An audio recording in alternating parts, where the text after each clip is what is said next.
રમેશભાઈ માળે છે। હું વડિયા ગ્રામ પંચાયતનો સદસ્ય છું। અમે 15 દિવસ અગાઉ અવિશ્વાસની દરખાસ્ત મૂકી હતી।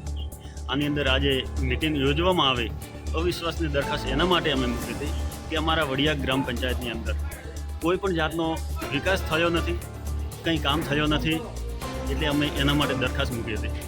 આજે શું નિર્ણય આવ્યો? આજે અમે 7 સભ્યો એક તરફી હોવા છતાં અમારો કોઈ પણ નિર્ણય સ્વીકારવામાં આવેલો નથી। આ બધું ખોટું છે।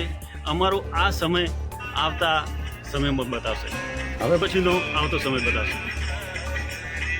બેન, અમે 15 દિવસથી આ અવિશ્વાસમાં સરપંચની અમે નીકળ્યું હતું કે અમને નિર્ણય જુએ અમારો। અમે 7 સભ્ય થઈને અમે એમને કીધું છે કે અમારો નિર્ણય કેમ કંઈ નહીં આવ્યો। અમે હાથ હતા એક બાજુ, તો એમનું કેમ થયું? અમારે આ ન્યાય જુએ। અમે એટલું કહેવા માંગે છે કે અમારે સરપંચે અમને કોઈ પૂછ્યું નહીં, અમને કોઈ કીધું નહીં, અને એમની રીતે કર્યું છે। અમને કોઈ વાતે અમને વાત કરી નથી। અમે એમના સાથે આ વિશ્વાસમાં સરપંચની અમે આ ફેરવાર આવું કર્યું છે। વિશ્વાસની દરખાસ્તમાં સાહેબ એવું છે કે મેં પંચાયતનો કામ મારે રેગ્યુલર હેડે છે। 6 મહિના 8 મહિના પહેલાં પણ આ મારા સાથે જ ગામ હતો, પણ મારે એક સામાજિક ડખો થતો આ રહી મારા દેશ સમાજના માણસો હતા એ જ વિરુદ્ધમાં થઈને મારા ઉપર અવિશ્વાસની દરખાસ્ત મૂકી। એમાં 2 તૃતીયો 3 તૃતીયો ન થતો આ અવિશ્વાસની દરખાસ્ત રદ કરવામાં આવી છે તાલુકા વિકાસ અધિકારી સાહેબે। બાકી મારો કોમ ક્લિયર હેડે છે। ગામને ભેગો લઈને હેડું છું અને ગામને હાલે ભેગો લઈને હેડવાનો છું। બાકી કોઈ કોમ પંચાયત માટે કે કોઈ કોમ માટે આ કર્યો નથી, મારા માટે આ કાવતરો કરવામાં આવ્યો છે। બાકી બીજો કોઈ ઘમંડે નથી, ભ્રષ્ટાચારે નથી। 8 મહિના પહેલાં મેં રાતની સભા ભરી ત્યારે ટીડીઓ સાહેબ આવ્યા ત્યારે ગામનાને પૂછ્યો હતો કે ભાઈ આખા તાલુકામાં રાડ આવી છે ગાયોની લંપીની, પણ વડિયાની રાડ આવી નથી। ત્યારે આના વ્યક્તિઓ અવિશ્વાસની દરખાસ્ત મૂકવાવાળા એમ કહેતા હતા કે અમારો સાહેબ કોમ સરપંચ એક ગાય મરે છે તોય કે જીસીબી લઈને ખાડો ખોદીને ગલાય છે, એવા વખોણ કરવાવાળા આ ભાઈઓ હાલ વિરુદ્ધમાં આવ્યા છે મારા સામાજિક ડખા માટે। બાકી કોઈ મારે ભ્રષ્ટાચારે નથી, કોઈ એને પૂછ્યા વગર કોમ કરતો નથી, અને હાલ એ કોમ કરીશ, બધાને સાથે રાખીને કરીશ। ગામના વડીલોને, કમિટી સભ્યોને બધાને ભેગા રાખીશ, હું કોમ કરીશ। કેટલા સદસ્યો તમને સપોર્ટ કરે છે? મને મારા હતા 4 સદસ્યોએ સપોર્ટ કર્યો છે મને, અને હાથ વિરોધમાં હતા। આજે વડિયા ગામે અવિશ્વાસની દરખાસ્ત સરપંચ સામે 8 સભ્યો એમના વિરોધમાં અવિશ્વાસ દરખાસ્ત મૂકી હતી।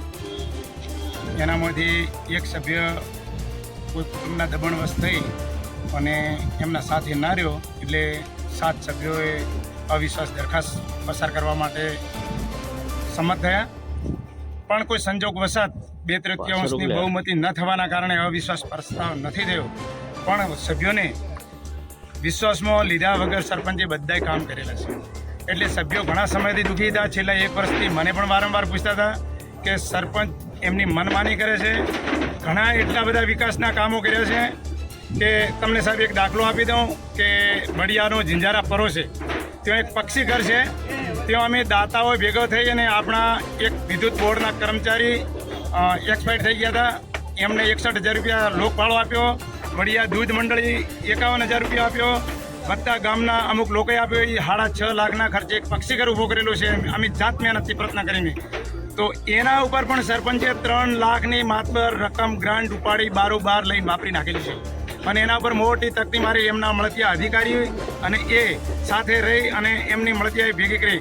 વત્તા એક ગટર લાઈન છે મારા ગામની અંદર, ફક્ત ને ફક્ત 15 થી 20 પીવીસીની પાઇપો ખાલી 10 થી 15,000ની નાખેલી, અને એની અંદર 3 થી 4 લાખ રૂપિયાની ગ્રાન્ટ બારોબાર વાપરી દીધેલી છે। એવા તો કેટલા હજી આરટીઆઈ કરેલી છે। અમે 11 તારીખે 30 દિવસ પૂરા થાય છે એટલે તલાટીશ્રી આરટીઆઈને જવાબ આપશે, અને એની અંદરથી જે કમ્પાઉન્ડ નીકળશે એ સંપૂર્ણ અમે કમ્પાઉન્ડ બહાર કાઢીને જંપીશું, અને સરપંચના એના પદ ઉપરથી એને રાજીનામું આપવો જ પડશે। એના સિવાય એને કોઈ વિકલ્પ નથી। અને હું તો કહું છું કે ટીડીઓ સાહેબને કે એના ઉપર સખતને સખત કાર્યવાહી કરી અને સંપૂર્ણ ભ્રષ્ટાચાર બહાર લાવી અને જેલના હાળિયા પાછળ આવા પદભ્રષ્ટ સરપંચોને ધકેલી દેવા જોઈએ. અગાઉ પણ મારા ઉપર એમને આરટીઆઈ કરેલી હતી અને સંપૂર્ણ તપાસ કરેલી હતી. ડીડીઓ સાહેબે એસઆઈટીની ટીમની રચના કરેલી હતી.